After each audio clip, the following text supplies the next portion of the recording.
सभी हाथ जोड़ लीजिए, मंगलाचरण करें। नमो अरिहन्ताणं, नमो सिद्धाणं, नमो आयर्याणं, नमो वज्रायाणं, नमो लोये सर्वसाहुणं। मंगलं भगवान् वीरो, मंगलं गौतमो गणी, मंगलं कुन्दकुन्दार्यो, जैन धर्मोऽस्तु मंगलम्। सर्वमङ्गलमाङ्गल्यं, सर्वकल्याणकारिकम्, प्रधानं सर्वधर्माणां, जैनं जयतु शासनम्। मोक्षमार्गस्य नेतारं, वेतारं कर्मभूभृतां, ज्ञातारं विश्वतत्त्वानां, वन्दे तद्गुणलब्धये।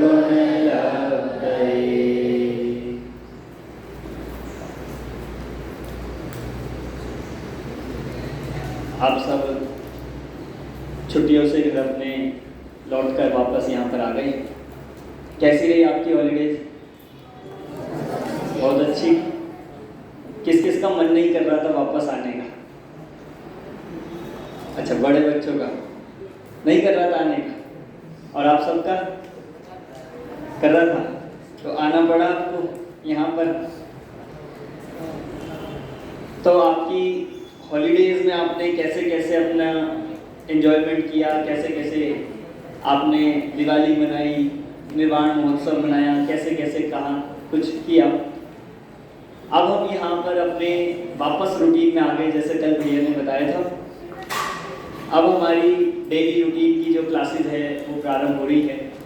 तो हमारा जो शेड्यूल, जो हमारा यहाँ पर हॉस्टल लाइफ और उसका शेड्यूल कैसा है, कैसी रूटीन है, इससे हम यहाँ पर शुरू करेंगे। आज के हमारी इस सामूहिक कक्षा का टॉपिक जो है आप सबने लिखा होगा, चरणान योग से विद्यार्थी जीवन में होने वाली सावधानी, उसका फल, ये सब हम उसके आधार से देखने वाले हैं। देखिए, हम सब बहुत ही सौभाग्यशाली है, बहुत हमारा भाग्य है कि हम एक जैन कुल में जन्म लिए। सब जैन हैं। जैन कौन होता है ये सब हमको पता है। जैन कौन होते हैं? सब जैन है कि नहीं? आप सबको बोलना है, ठीक है? आप बोलेंगे तो आपको नींद नहीं आएगी, ठीक? और मैं पूछूंगा, आपको उसके आंसर्स भी देने हैं, ठीक है? कौन कौन जैन है यहाँ पर? सब जैन हैं। आप कहोगे ये कैसा क्वेश्चन है, सब जैन हैं हम तो? चलो नीचे करो। जैन कौन होता है? जैन कौन होता है? बोलो, बैठे बैठे। जो जिनकी माने वो जैन। तो आप सब जैन हो कि नहीं हो? एक बार और सोचो कि जो जिनकी माने वो जैन है, तो मानते हो कि नहीं जिनकी? कौन होते हैं जिन, और जिन क्या कहते हैं, ये हमें जैन धर्म सिखाता है। ये हमें हमारे टीचर्स, हमारी जिनवाणी, हमारे गुरु और हमारे शास्त्र हमको ये सिखाते हैं कि जिन क्या कहते हैं, और जो उस जिन की बात को मानेगा वो कौन होगा? वो जैन। अब हमें आज ये डिसाइड करना है, हम ये देखेंगे कि हम एक्चुअल में जैन है या नहीं। आप सबने कहा ना कि हम जैन हैं, किसी को डाउट तो नहीं कि डाउट नहीं है, पर हम क्या जिन की बात को, जिनेंद्र भगवान की बात को, या जो जिनेंद्र भगवान ने बताया है, लिखा है, उन्होंने अपने उपदेश में बताया है, शास्त्रों में जो बताया गया है जैन धर्म, क्या हम उसको फॉलो करते हैं? क्या हम उसको स्वीकार करते हैं? क्या हमारे जीवन में वो जैन धर्म आया कि नहीं आया? आया तो कितना % आया, और कितना हमें और लाना है, कैसे हम उसको धारण कर सकते हैं, कैसे हम अच्छे जैन बन सकते हैं, ये हमें सीखना है। आपने सुना है जैनी होने के 3 नियम हैं।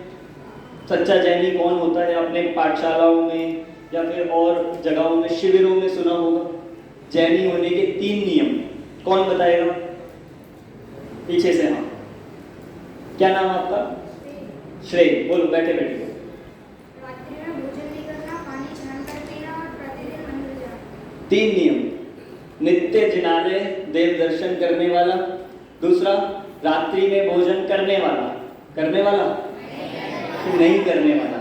और तीसरा, पानी छानकर पीना और प्रयोग करने वाला। वो कौन है? वो जैन है। ये इन्होंने बताया कि जैन के ये 3 नियम हैं। हम सब जैन हैं, तो हम इनमें से और हम बाकी भी जैन के अनुकूल क्या क्या, जैन के अनुसार काम करते हैं, क्या नहीं करते।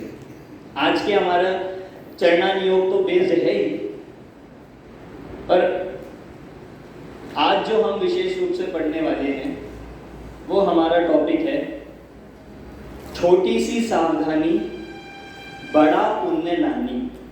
दोबारा, आपको टॉपिक भी समझना है और हम उसमें क्या पढ़ने वाले हैं ये भी आप देखना। छोटी सी सावधानी बड़ा पुण्य लानी। एक बार आप रिपीट करोगे? छोटी सी सावधानी बड़ा पुण्य लानी। सबसे छोटी क्लास कहाँ बैठी है? आप बैठे 6th, 7th, 8th, और 9th, 10th, 10th। चलिए, तो छोटी सी सावधानी बड़ा पुण्य लानी। मैं टाइटल लिख देता हूं यहाँ पे।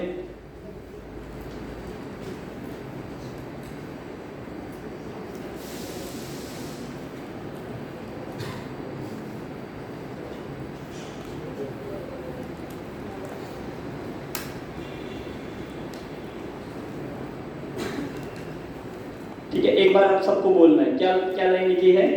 छोटी सी सावधानी बड़ा पुण्य लानी। देखिए, हम चरणान योग की बात कर रहे हैं। आपको पता है कितने अनुयोग होते हैं? 4 अनुयोग। प्रथमान योग, कर्णान योग, चरणान योग और द्रव्यान योग। आपको सबसे ज्यादा कौन सा पसंद है? बताइए, एक आप हैंड रेज कर सकते हो। सबसे ज्यादा आपको कौन सा पसंद है और रीजन भी बताना है क्यों। चलो आप बोलो या लोग बोलता? प्रथमान योग। क्यों? क्योंकि उसमें महापुरुषों की कथाएं होती हैं। महापुरुषों की कथाएं होती है। और आपको प्रथमान योग। और कोई प्रथमान योग के अलावा वाला है? हाँ बोलो। कर्णान योग। कर्णान योग। क्यों? क्योंकि उसमें 3 लोग के बारे में जानने मिलता है और काल चक्र के तो आपको वो पसंद है?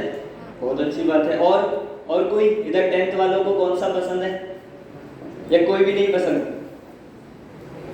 बोलो कौन सा? द्रव्यान योग। क्यों? सटीक बातें आती है। और कोई 9th में से कोई कौन सा पसंद है या कोई भी नहीं पसंद? सब पसंद है। तो एक तो ज्यादा पसंद होगा।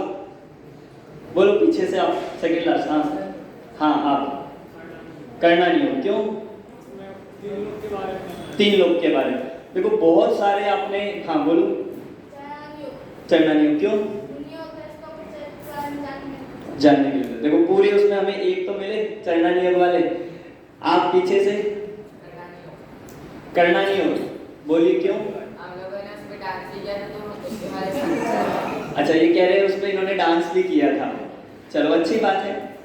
तो देखो प्रथमान योग, कुछ ने बोला प्रथमान योग पसंद है क्योंकि उस प्रथमान योग में हमें महापुरुषों के जीवन की, उनके कहानी, उनकी घटनाएं, उनके प्रेरक प्रसंग हमें जानने के लिए मिलते हैं। महापुरुष जानते हैं आप कौन कौन होते हैं? तीर्थंकर हो गए, चक्रवर्ती हो गए, उनके माता पिता, 63 सलाका पुरुष और महापुरुष, ये सारे उनके जीवन के बारे में हमें कहाँ जानने के लिए मिलता है? प्रथमान योग। दूसरा क्या है? कर्णान योग। कर्णान योग में हमें क्या जानने के लिए मिलता है कि 3 लोग, मतलब जैन धर्म का जो हम कहें कि गणित है, जैन धर्म का जो मैथ्स है, जैन धर्म का जो कहेंगे हम ज्योग्राफी है, वो कहाँ पढ़ने के लिए मिलती है? कर्णान योग। आपने पढ़ा है ना 3 लोक के बारे में, मध्य लोक, जम्बूद्वीप, सुमेरु पर्वत, इन सब की जानकारी, कर्म सिद्धांत, इन सब की जानकारी कहाँ मिलती है? कर्णानि योग। तीसरा है द्रव्यान योग, ले लीजिए। द्रव्यान योग में 6 द्रव्य और 7 तत्वों की जानकारी हमको मिलती है। और लास्ट चौथा जो हमें एक ही मिला वो कौन है? कि चरणान योग। कि चरणान योग में क्या आता है? आज हम चरणान योग ही पढ़ने वाले हैं। और आपने सब में से सिर्फ एक विद्यार्थी हमें ऐसा मिला जिसको चरणान योग पसंद है। पर ये जैन धर्म का एक अनुयोग है। हम ये कहें, अगर आप बाकी 3 पढ़ रहे हो और अगर ये नहीं हम पढ़ पा रहे हैं, ये नहीं हम अपने जीवन में लाए, ये फॉलो नहीं कर पाए, तो वो पूरा ज्ञान नहीं कहलाएगा। वो क्या कहलाएगा? अधूरा है। तो चरणान योग में श्रावक और मुनिराज, इनके आचरण का वर्णन जिसमें मिलता है उसको कहते हैं चरणान योग। 2 चीजें हो गई, कौन कौन सी? श्रावक और मुनिराज। श्रावक और मुनिराज के आचरण। आचरण का मतलब हो गया क्या करना चाहिए, क्या नहीं करना चाहिए, क्या पालने योग्य है, क्या नहीं पालने योग्य है, क्या हमें क्या क्या सावधानी रखनी चाहिए, कैसे खाना चाहिए, कैसे चलना चाहिए, क्या बोलना चाहिए, हमें सब चीज़ों का सावधानी, कैसे विवेक रखना चाहिए, ये सब सिखाता है हमें क्या? चरणान। अब आप इन दोनों में से क्या हो? श्रावक हो या मुनिराज हो? कोई मुनिराज तो नहीं है। हम कौन है? मुनि है या श्रावक है? श्रावक। हमको बनना क्या है? मुनिराज बनना है। तो मुनिराज बनने के लिए हम अभी श्रावक हैं।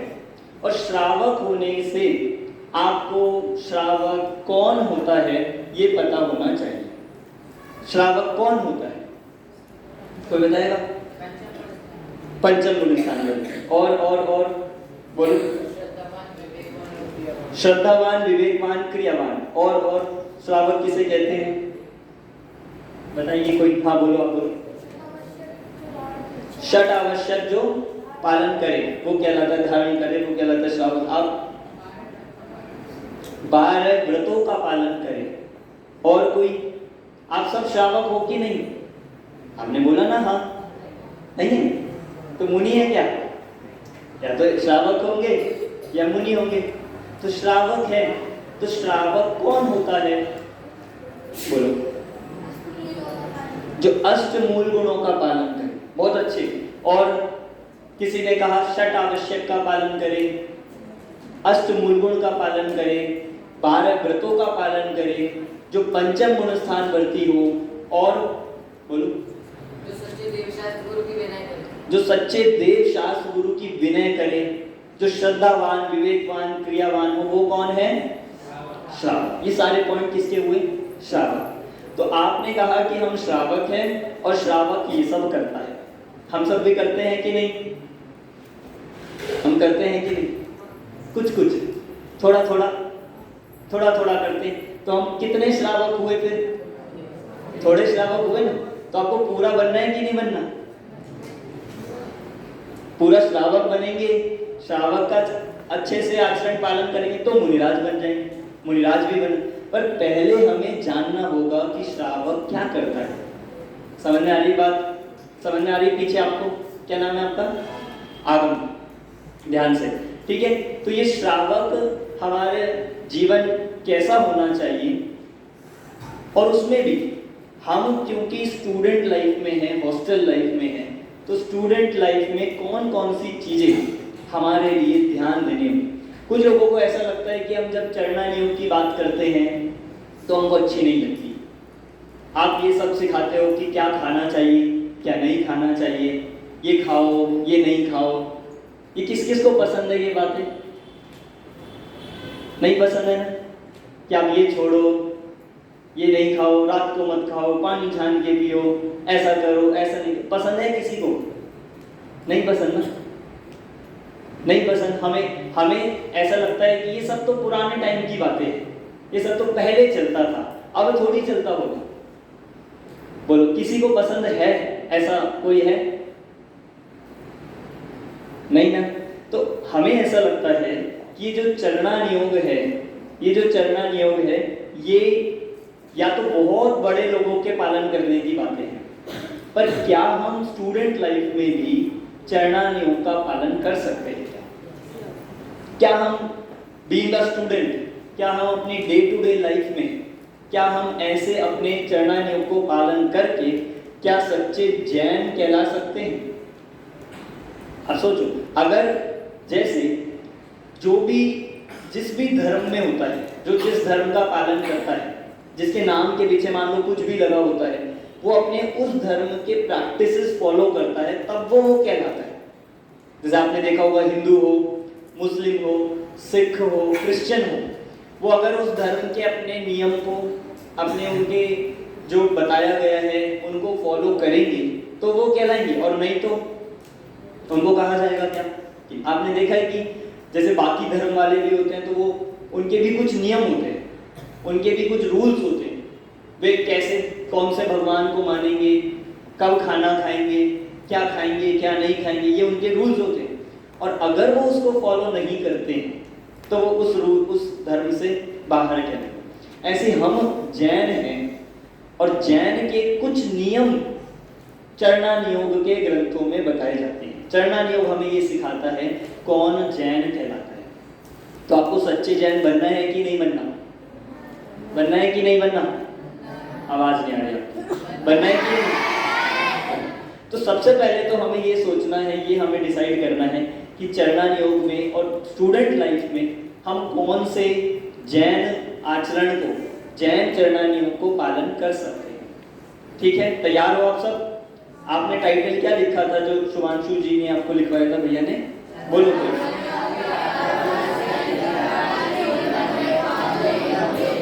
विद्यार्थी जीवन में पालने योग्य नियम और उनका फल। अभी हम स्टूडेंट हैं, विद्यार्थी जीवन है। विद्यार्थी जीवन हमारा कब से स्टार्ट हो गए? जब से आप स्कूल में एडमिशन हुआ है ना, तब से लेकर जब तक पढ़ते रहेंगे तब तक क्या है? विद्यार्थी। आप तो विद्यार्थी हुई, हम भी विद्यार्थी हैं। हम भी जब अगर हायर स्टडीज आप करोगे, आगे जाओगे, पढ़ोगे, शास्त्री करोगे या कुछ और अन्य करोगे, तो तब तक विद्यार्थी जीवन चलेगा। पर उस विद्यार्थी जीवन में हम कैसे छोटी छोटी सावधानी को ध्यान में रख सकते हैं? रेडी हो? तैयार? चरणानियोग समझ में आ गया, श्रावक समझ में आ गया, कौन है, बहुत सारी चीजें आपने ही बताई। तो हमें ये देखना है कि हम कौन सी सावधानियों को इसमें ध्यान रख सकते हैं। चलिए, कोई एक स्टूडेंट आप में से खड़ा होकर मुझे ये बताएगा कि आपकी डेली पूरी रूटीन क्या है, दिनचर्या। आप जो सुबह से उठने से लेके, भूल तो नहीं गए घर जाके, कहीं छुट्टी में जाके भूल गए हो, कि आप सुबह से उठ के रात तक क्या आपकी रूटीन है, क्या आपकी दिनचर्या पूरी, कौन बता सकता है? बोलो जल्दी जल्दी बोलो। इधर से 10th वाले, चलो आप बोलो। हाँ, जो दूसरे का बताता है हम उससे ही पूछते हैं। चलो, क्या नाम है आपका? अनंत। चलो खड़े हो। पूरी रूटीन दिन भर की, अगर आप भूल गए होंगे ना, छुट्टियों में कब से गए हुए थे आप? 15 दिन से, तो भूल जाते हैं। तो मैं इनसे एक बार रिवाइज करा ले क्या रूटीन होता है, फिर हम उसी से आधार से बात करेंगे। चलो,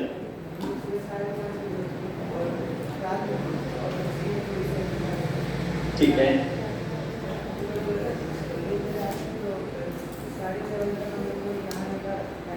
ठीक है,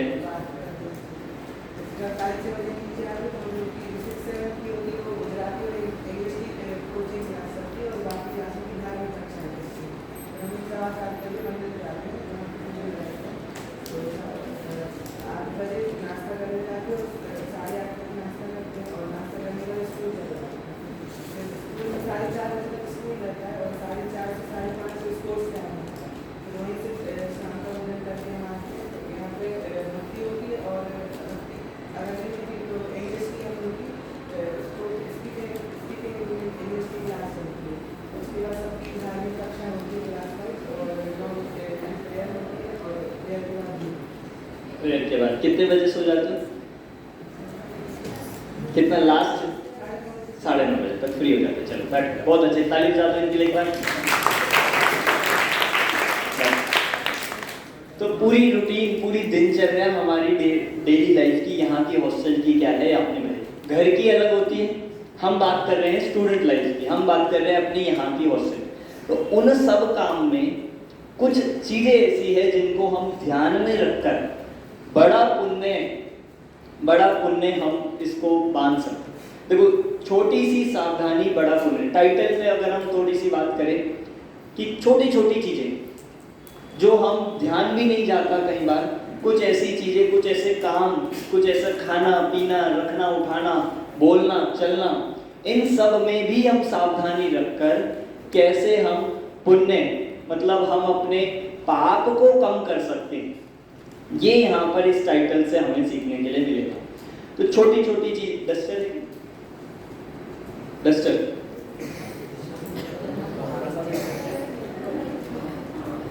तो अब जैसे रूटीन हमने स्टार्ट किया,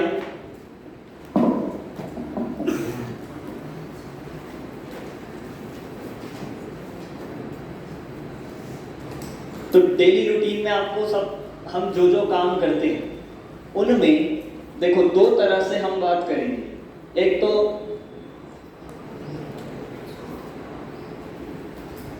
क्या क्या छोटी छोटी चीजें, क्या क्या छोटे छोटे काम जिनको करके हम या तो पुण्य, अगर ये सावधानी नहीं रखें, अगर हम इस टाइटल का उल्टा बनाएं, छोटी सी सावधानी बड़ा पुण्य लानी, इसका उल्टा बनाएगा कोई? उल्टा क्या बन सकता है इसका, बोलो। बैठे बिल्कुल सही, छोटी सी असावधानी बड़ा पाप लाए। अब सोचना कि हमारे द्वारा, हमारे डेली रूटीन में या हमारे माध्यम से कुछ ऐसे छोटे छोटे काम होते होंगे जो हमें लगते हैं बहुत छोटे हैं, इससे क्या होगा, इसमें क्या फर्क पड़ता है, पर हो सकता है उस काम के द्वारा हमारे से क्या होता हो, बड़ा पाप भी ला सकते हो, बड़ा पाप। और पाप किसे कहते हैं? पाप किसे कहते हैं? दुख का कारण, बुरा कार्य पाप। और पाप का फल क्या है? पाप वाले को क्या मिलता है? अच्छा होता है कि बुरा होता है? पाप वाले के साथ बुरा होता है। जिसे दुख का कारण कहा, बुरा कार्य कहा, वो पाप है। और पाप का फल है दुर्गति। पाप का फल क्या है? नरक और निगोध, तिर्यंत, ये सब पाप का फल है। तो हमें उससे बचना है कि नहीं बचना? बचना है कि नहीं? नहीं बचना? बचना है हमें। तो कैसे बचेंगे? तो हमें वो सावधानियां ध्यान से रखनी होगी। क्या सावधानी हो सकती है? देखो, सबसे पहले अगर हम बात कर रहे हैं आपके रूटीन से ही, तो सबसे पहले आपको जल्दी उठाया जाता है। कितने बजे? 5:30। आपको पसंद है कि नहीं उठना? बिल्कुल भी नहीं पसंद, फिर भी उठना पड़ता है। घर पे कितने बजे उठते थे आप लोग? 9 बजे, 10, 12 बजे वाला कौन है? 12 बजे वाला, अच्छा 12 बजे उठते थे आप, अच्छा। और 11 बजे वाला? ऐसा भी है। तो हम घर पे 10, 11, 12, 9, 8 उठते थे। यहाँ पे आपको 5:30 पे क्यों उठा रहे हैं? क्यों उठा रहे? आपको लगता है कि नहीं उठाना चाहिए? सोने दो, थक जाते हैं हम, सही बात है, बात है। तो यहाँ पे आपको 5:30 बजे उठाया जाता है, जल्दी उठाया जाता है, तो उसके पीछे कुछ कारण होगा ना, क्यों उठाते हैं? कि उसके पीछे कारण क्या होता है कि देखो, स्टूडेंट लाइफ में, स्टूडेंट की रूटीन में सबसे बड़ा हानिकारक जो उसके लिए है, जो नुकसानदायक है, वो है आलस। अगर आप आलस करोगे तो लाइफ में हम कहीं भी कभी भी सक्सेसफुल नहीं हो सकते। आपने एप्पल का नाम सुना है? एप्पल के फोन आते हैं, आईफोन, एप्पल की सारी चीजें। तो उसका जो सीईओ है, उसका जो मतलब मान लो मालिक जैसा सीईओ जो होता है, नाम पता है किसी को? 10th वालों को? टिम कुक, नाम सुना आपने? सुना होगा, कोई बात नहीं, नाम नहीं भी सुना हो तो वो व्यक्ति आपको पता है कितने बजे उठता है? कितने बजे? वो उठता है 3:45, 3:45, 3:45 बजे वो उठता है। अब सोचो, ये सोचते हैं कि सोता ही क्यों होगा इतनी जल्दी। पर आप देखो, हमें बहुत सारे लोगों की, अगर जब हम उनकी लाइफ स्टोरी पढ़ते हैं, उनकी जीवनी, आपने नरेंद्र मोदी का नाम तो सुना ही होगा, यहीं आपके गुजरात के, यहीं के, तो उनकी जब डेली रूटीन, उनकी जब लाइफ पूरी चल नहीं रही, ये भी नहीं चलेगा, चलो, तो कितने बजे उठते हैं वो, उनका भी जब इंटरव्यू लिया गया, उनके बारे में भी जब जाना तो पता चला वो भी 4 बजे उठते। आप देखना, एक लिस्ट है पूरी, 4 बजे उठते हैं। और ऐसे बहुत सारे सक्सेसफुल आदमी हैं, बहुत सारे ऐसे लोग हैं, उन्होंने अपनी सक्सेस का रीजन, सक्सेस का कारण पता है किसको दिया? कि जल्दी उठने, आलस को छोड़ने। क्योंकि आप सोचो, दिन में तो 24 घंटे हैं, पर यदि हम जल्दी उठ जाते हैं, यदि हम जल्दी उठ के अर्ली उठ जाएंगे, तो हमें अपने पूरे डेली रूटीन में कुछ घंटे एक्स्ट्रा मिल जाते हैं। उन्होंने ये कहा भाई, आप देखो, बाकी तो आपको फिर पूजन करनी है, क्लास अटेंड करनी है, फिर आपको स्कूल जाना है, फिर बाकी वहाँ पे पढ़ाई करनी, तो कहाँ है टाइम कि नहीं मिलता। जल्दी उठने से, आलस को छोड़ने से ये होता है कि अपने लाइफ में हम कुछ घंटे ऐड कर लेते हैं। एक्स्ट्रा मिल गए कि नहीं आपको कुछ करना है, कुछ याद करना है, कुछ कंठ पाठ याद करना है, आप कर सकते हो उससे। आपको कोई बुक पढ़नी है, कोई नॉवेल पढ़ना है, वो टाइम आपको कहाँ से मिलेगा? मॉर्निंग। तो और होता भी है, आप जब एग्जाम के लिए तैयारी करते होंगे तो कितने बच्चे सुबह उठ के पढ़ते हैं? कितने बजे? 5 बजे, 4 बजे पढ़ते हो कि नहीं? क्यों पढ़ते हो? क्यों पढ़ते हो जल्दी उठ के? बोलो। जल्दी याद हो। तो सुबह में या जल्दी उठने में कुछ एक मॉर्निंग की कुछ ऐसी फ्रेशनेस होती है जिससे हमारी बॉडी भी और माइंड भी क्या रहता है? बिल्कुल एक्टिव रहता है, शार्प रहता है।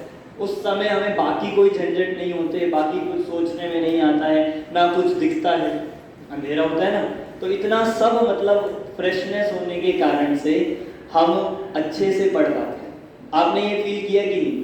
तो सबसे पहली चीज़ तो क्या है, हमारे रूटीन में आलस नहीं होना चाहिए।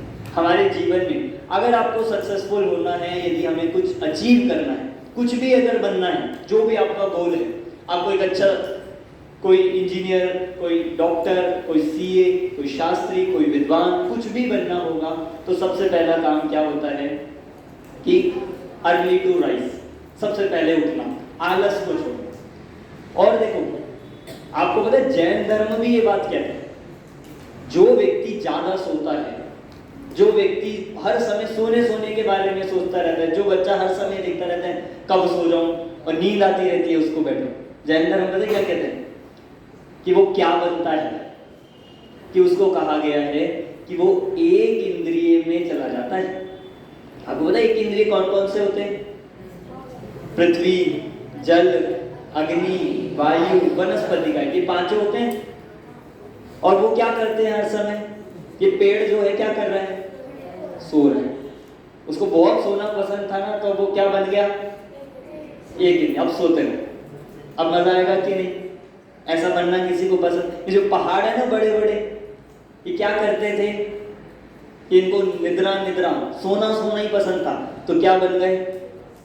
ये हजारों साल तक, लाखों साल तक अब क्या करते रहो? और कोई काम ही नहीं, ना खाना है, ना कुछ चलना है, ना कुछ काम। इसीलिए ये जैन धर्म भी ये बात कहता है।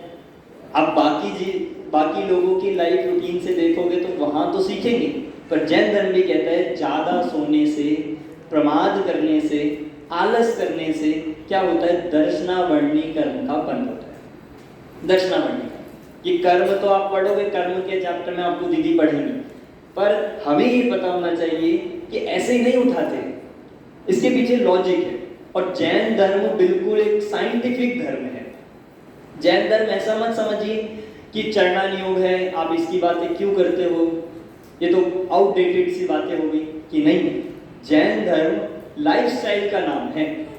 हमारी लाइफ कैसी हो, आप जैसे हमारे मुनिराज हुए, ज्ञानी हुए, गुरुदेव श्री हुए, या और अन्य महापुरुष हुए, उन्होंने चरणानी योग को कैसे अपने लाइफ में पालन किया और वो महापुरुष बने। आपको बनना है कि नहीं?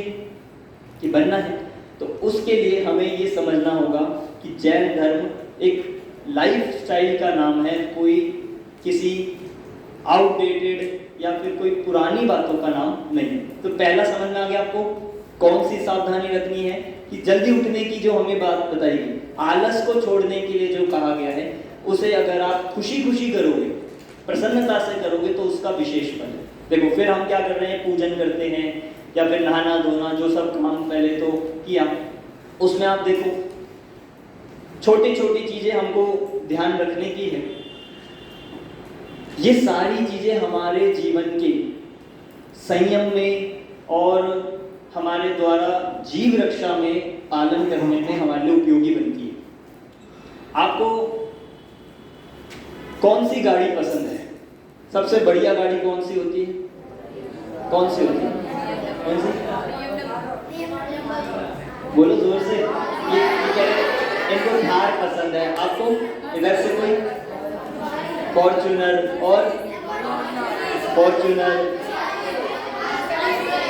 आराम से आराम से आराम से, मर्सिडीज, BMW, बहुत सारी गाड़ियां हो गई। रुक जाओ। अब दिक्कत ये है, आपको ऐसी गाड़ी दिलवा दी जाए और बैठ जाओ आप उसमें, बस प्रॉब्लम ये है उस गाड़ी में ब्रेक नहीं। बहुत बढ़िया गाड़ी है, ऐसी है जो 3 सेकंड में 100 किलोमीटर की स्पीड पकड़ ले, ऐसी है जो इतने सेकंड में इतनी स्पीड पकड़ ले, बस प्रॉब्लम क्या है? ब्रेक नहीं। बोलो चलेगी? क्या लगवा लेंगे? नहीं, लगवाने की व्यवस्था नहीं। बोलो ब्रेक है ही नहीं, ना हैंड ब्रेक है ना कोई ब्रेक है। देखो ऐसी गाड़ी कोई भी नहीं बैठना चाहेगा। अभी आप कह रहे हो 2 मिनट भी अगर आप जिस गाड़ी में जा रहे हो, मान लो हाईवे पे, और आपको पता लग जाए कि इसमें ब्रेक नहीं, कितनी देर बैठोगे? एकदम उतरोगे ना, एकदम उतर के भागना चाहेंगे। तो ऐसे ही कह रहे हैं, यदि हमारे जीवन में संयम नहीं हो, यदि हमारे जीवन में चरणानी योग ना हो, यदि हमारा जीवन अष्टमूल गुण से, षट आवश्यकों से रहित हो जाएगा, तो हमारा जीवन बिना ब्रेक की गाड़ी जैसा चल तो रहा है, पर क्या कहाँ जाके गिरेगा कुछ नहीं पता, कहाँ पहुंचेगा, कहाँ जाना है, कहाँ रुकेगा, कुछ भरोसा नहीं। बैठ तो गए बिल्कुल ऐसे ढलान की तरह, तो फिर नीचे ही जाकर गिरता है। इसलिए हमारे जीवन में ये चरणानी योग की सावधानी होनी ही चाहिए।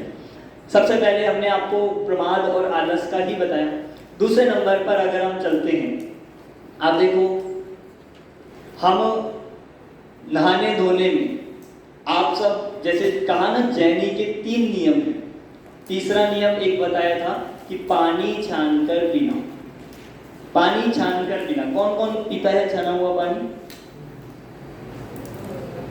सब पीते हैं? नीचे करो हाथ। कैसे छनता है पानी? छन्ने से। कैसा होना चाहिए छन्ना? एक जना बोलोगे। हाँ बोलो, आप बैठे बैठे।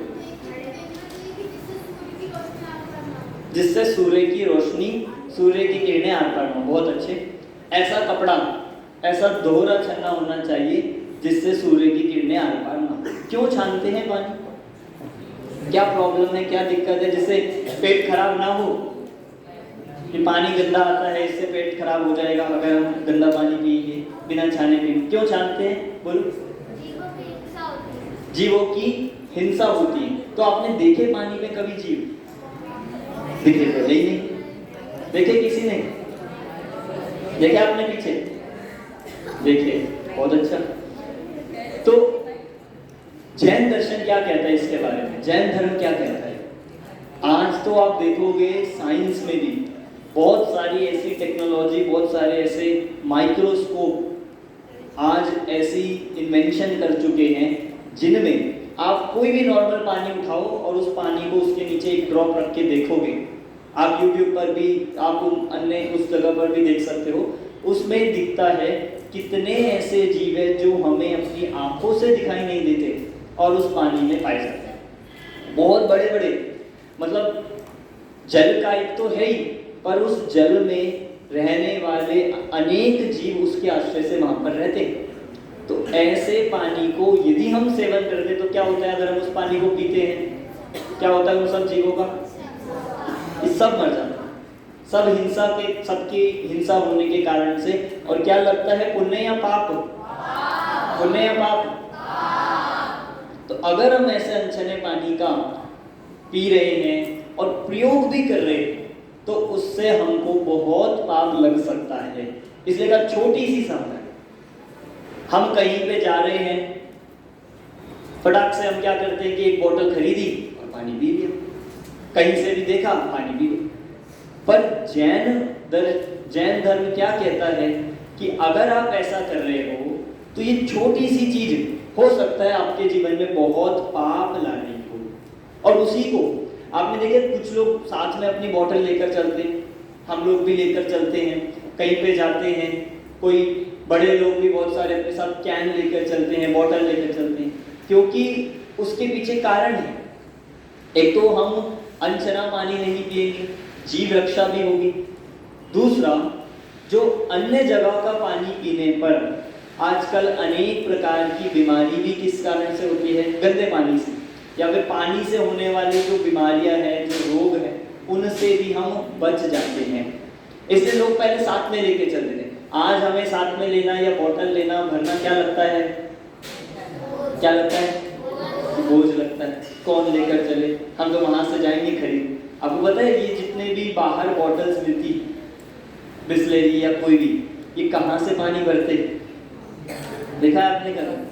क्या आपने इतनी सारी बोतलें लाते रहते, इतना तो पानी भी नहीं, और आई जा रही है, कहाँ से लाते हैं? बोलो। तो इसीलिए अनछने पानी का प्रयोग हमें करना नहीं। जैसे आप अब सुबह हम नहाए धोए तो आप छान के प्रयोग करते होंगे? नहीं करना चाहिए कि हमें छान के प्रयोग करना चाहिए।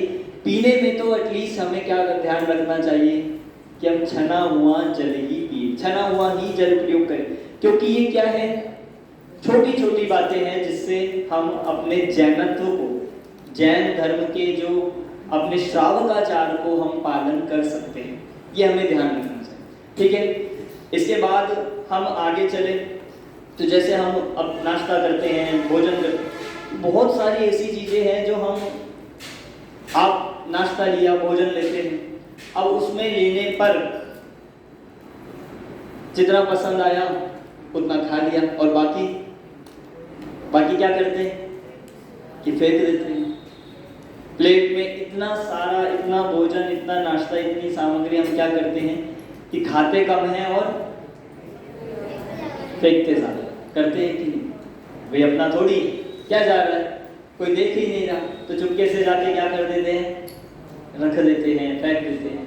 आप सोचो, छोटा सा काम है, भोजन हम उतना ही ले या उतना ही अपने थाली में रखें जितना हम खा सकते, और जो एक्स्ट्रा हम लेकर फेंकते हैं, बर्बाद करते हैं, उसका क्या लगेगा, पुण्य या पाप?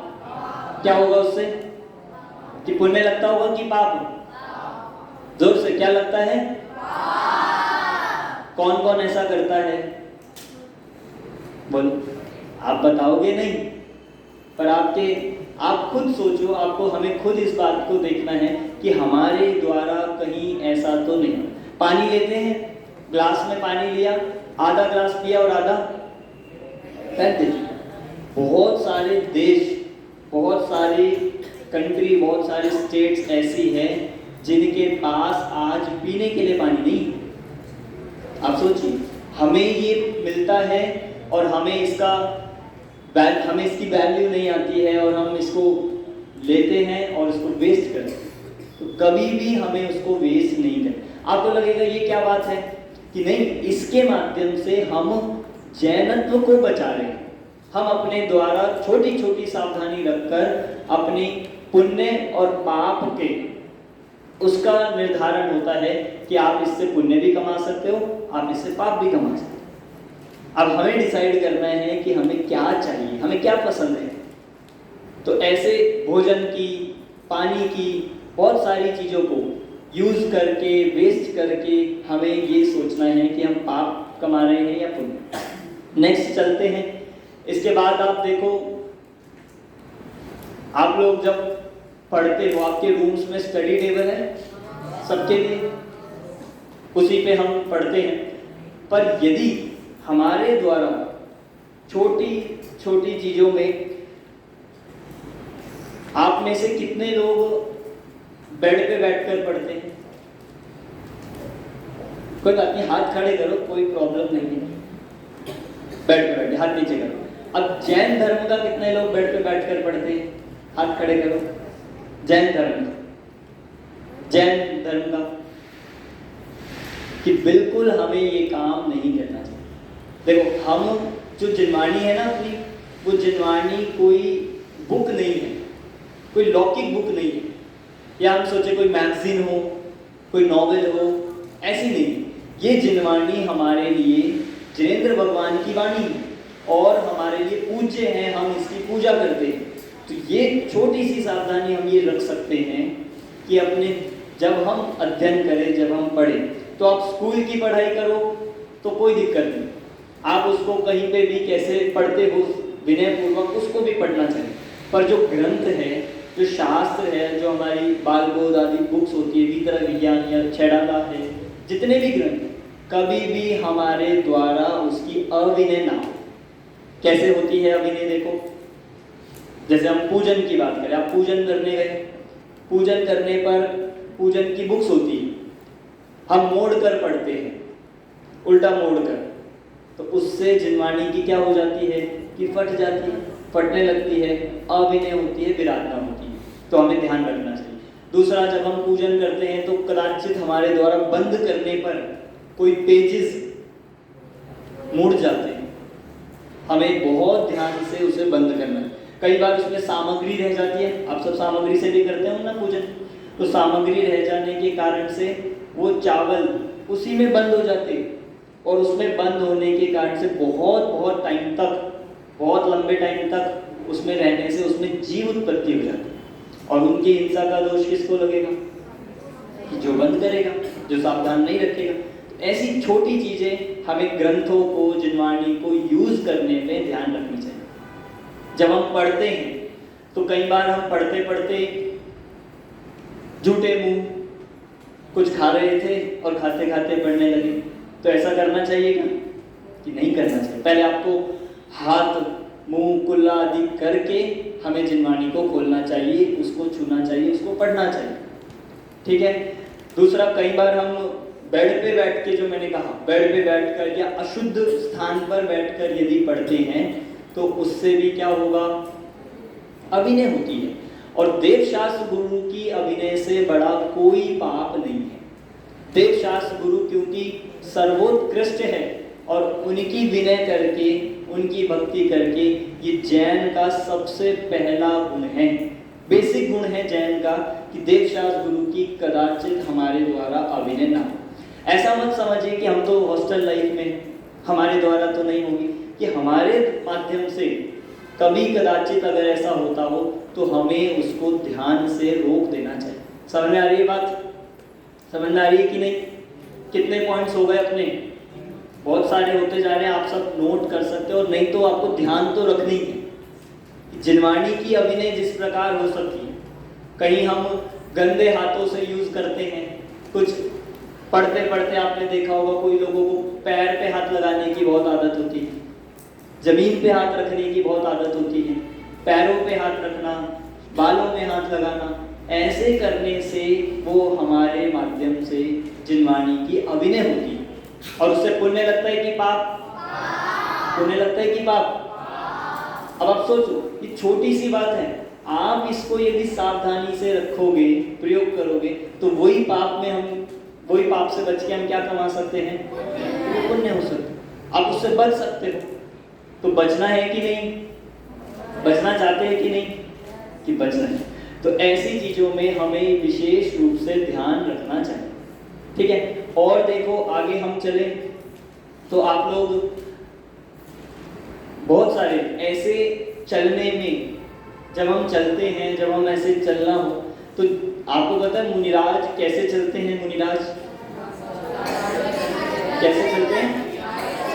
ईर्य समिति से, कि नीचे देखकर। क्यों देखकर चलते हैं? क्यों देखना होता है नीचे? जिससे जीवों की हिंसा ना हो, जीव रक्षा। तो मुनिराज चलते हैं, हमें तो नहीं चलना चाहिए नीचे देखकर। हम तो नहीं चल सकते ना? चल सकते हैं? चलते हैं? चलते हो?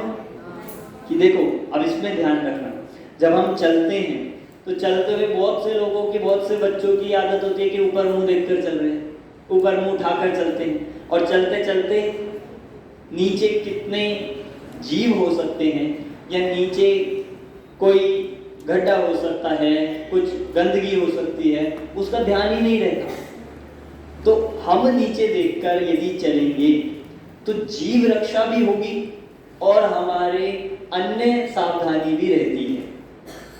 देखो मुनिराज चार हाथ देखकर इसलिए चलते हैं कि उनके रास्ते में आने वाले सारे जो त्रस्त जीव हैं, चलते फिरते कीड़े मकोड़े आदि, उनकी रक्षा हो, उनकी हिंसा ना हो।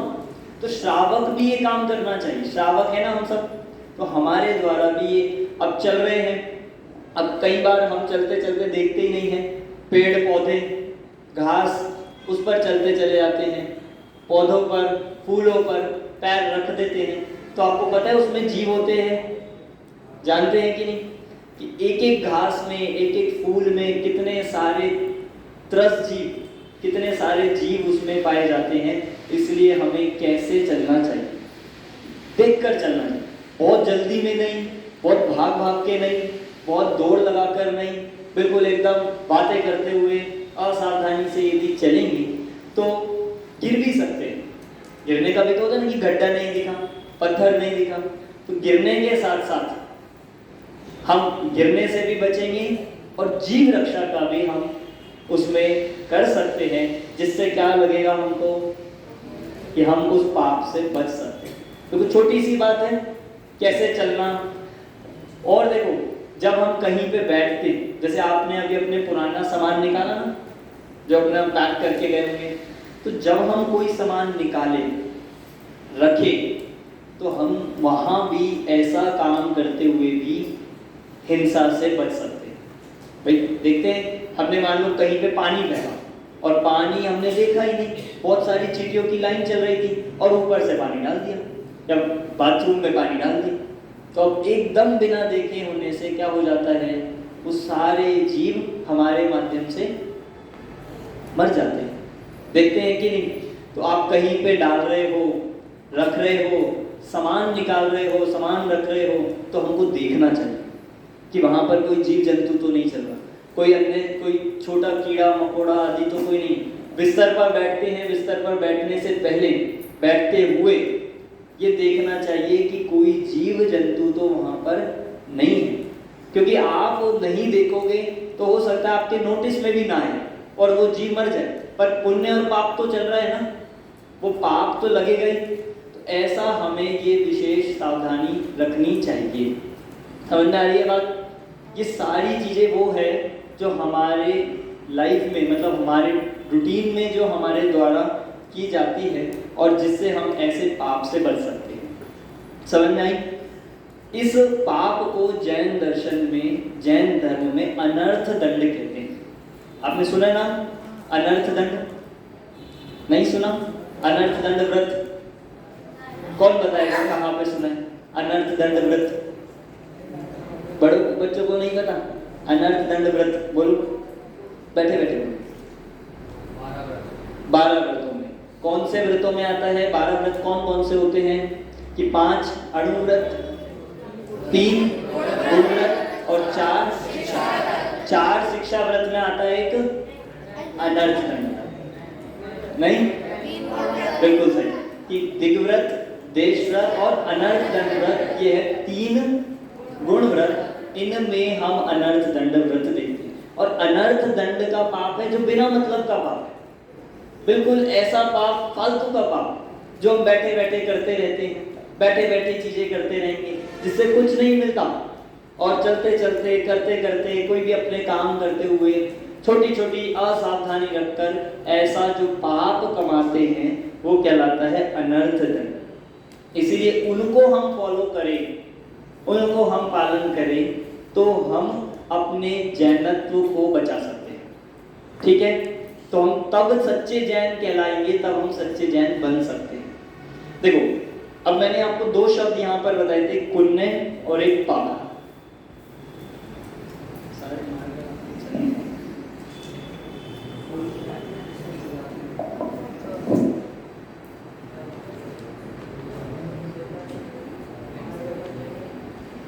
पुण्य और पाप।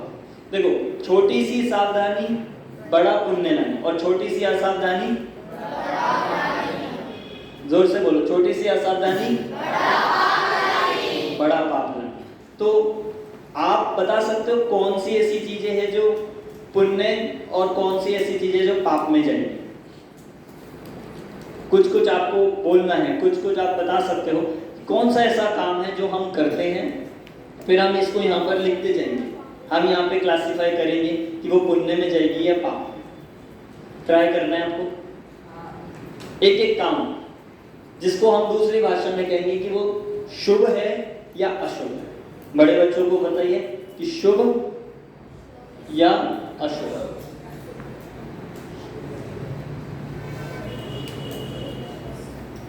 आपको कोई काम या कोई भाव बोलना है और फिर हम उसको देखेंगे वो शुभ है या अशुभ।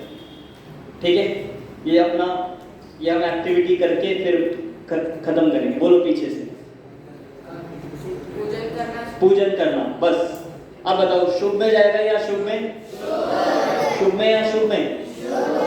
ठीक है, आप कह रहे हो पूजन करना हो गया शुभ, पर यदि कोई पूजन कर रहा है और बिना मन से कर रहा है, उसको लग रहा है जबरदस्ती बिठा दिया, हमें तो आना नहीं था, ये क्या पीछे पड़े रहते हैं, पूजन करो पूजन करो। अब बताओ वो पूजन कर रहा है तो वो किस में चला गया? फिर अशुभ में। अब देखो, छोटा सा चेंज आया, पूजन तो कर रहा है पर वो पूजन जो उसके लिए शुभ का काम कर सकती थी, जो पूजन उसके लिए एक अच्छा काम कहला सकती थी, और वही अगर वो कष्ट लग रहा है, उसको जबरदस्ती लग रही है, उसको मन नहीं कर रहा है, तो वो उसके लिए क्या बन गया? पाप।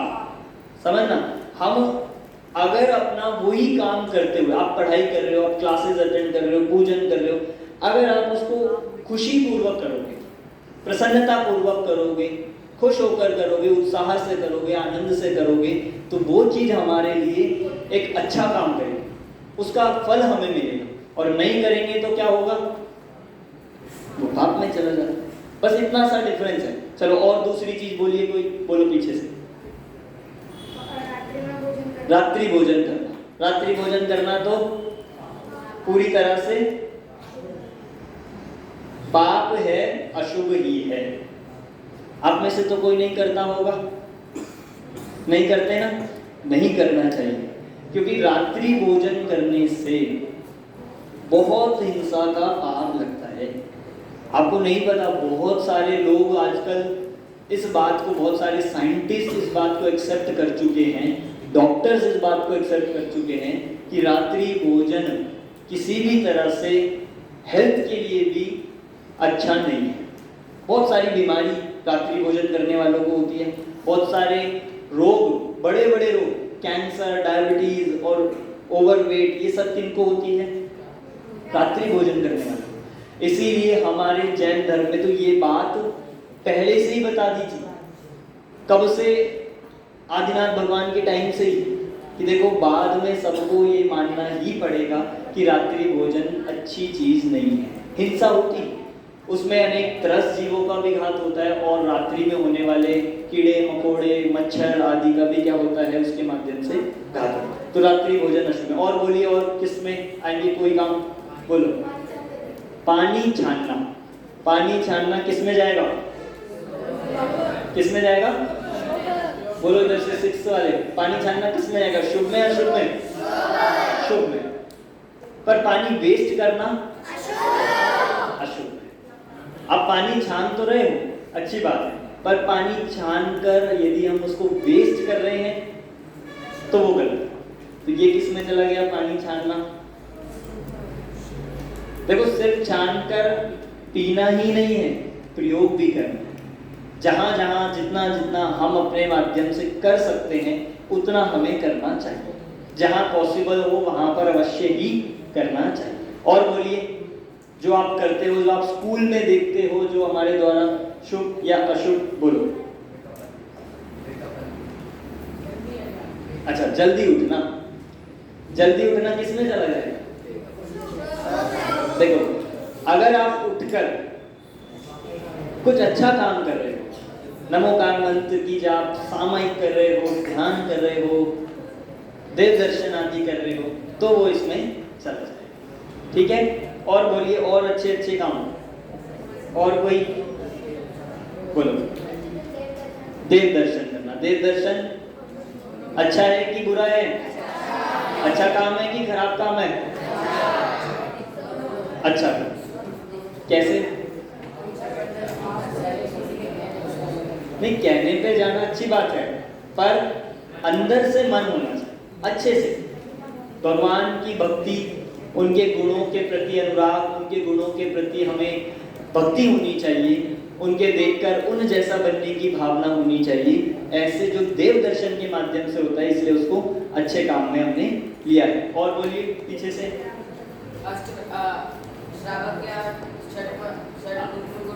षट मूल गुण या अष्टमूल गुण? अष्टमूल गुण।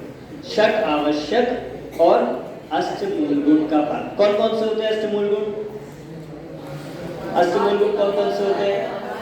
5 उदंबर फल का त्याग और मध्य मांस मधु इनका त्याग, ये सब अष्टमूल गुणों का पालन करना।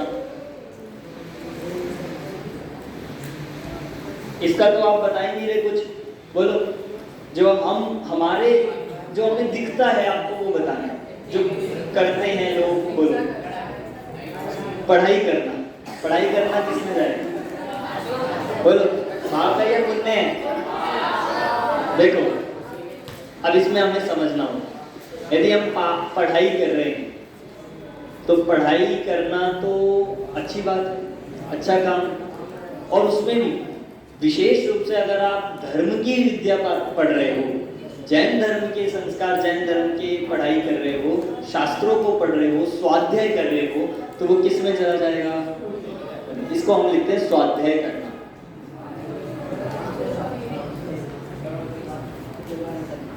आपस में चुगली करना किस में जाएगा? पुण्य या पाप? हम तो सोचते हैं कि भाई हमने क्या पाप किया? हमने तो कोई कर रहा था उसका बता दिया। तो आपने कुछ पाप किया क्या?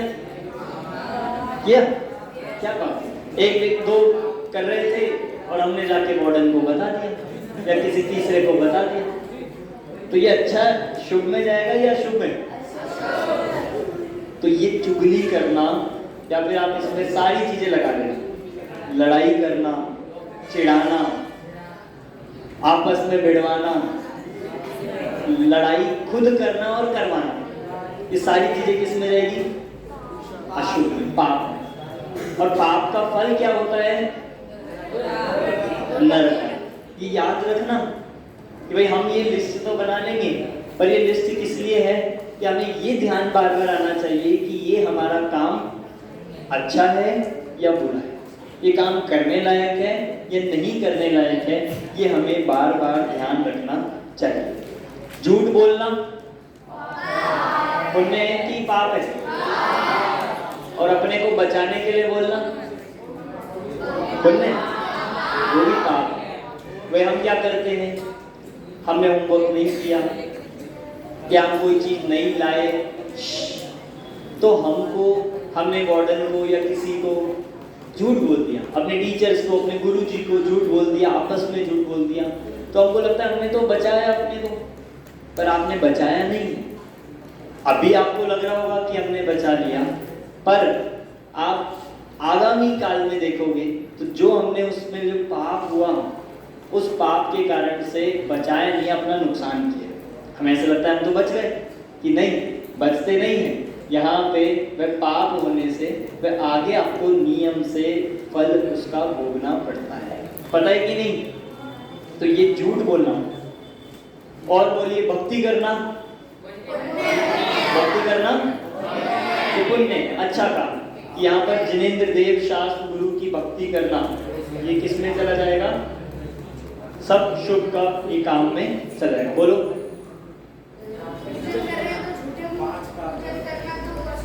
हाँ, वो सब आ गया कि पूजन में जितनी सावधानी रखनी चाहिए, यदि वो रखकर कर रहे हो तो वो अच्छा है, और नहीं तो आप उसे करते करते भी असावधानी से क्या कमा सकते हो? नहीं तो पाप। बोलो अंदर। हाँ बिल्कुल, कि भाई हॉस्टल के रूम, जो हमारे कमरे हैं, जो हमारा रूम है, उसमें बिना मतलब लाइट खुली छोड़ देना, बातें नहीं, लाइट खुली छोड़ देना, पंखा खुला छोड़ देना, पानी वेस्ट कर देना, कि हमारा थोड़ी जा रहा है।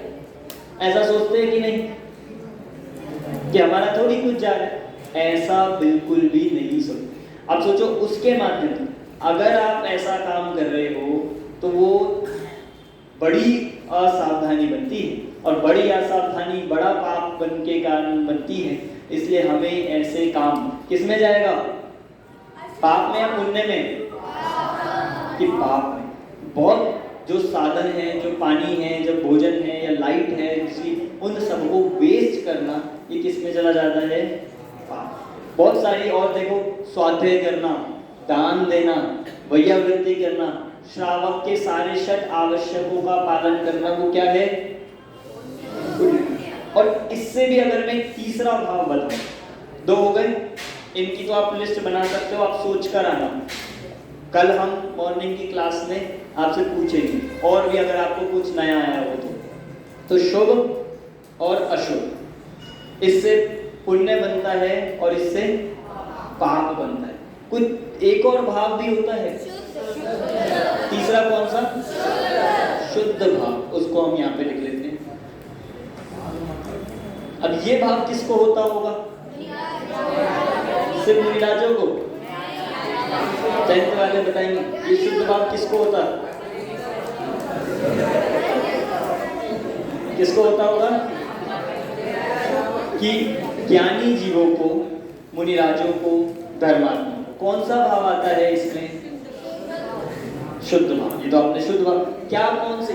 जैसे ये हमारी दिन भर की चीजें हैं, ये भी है, इनमें से कौन सी चीज इसमें जाएगी? कोई भी जा रही है क्या? कोई भी नहीं जाएगी।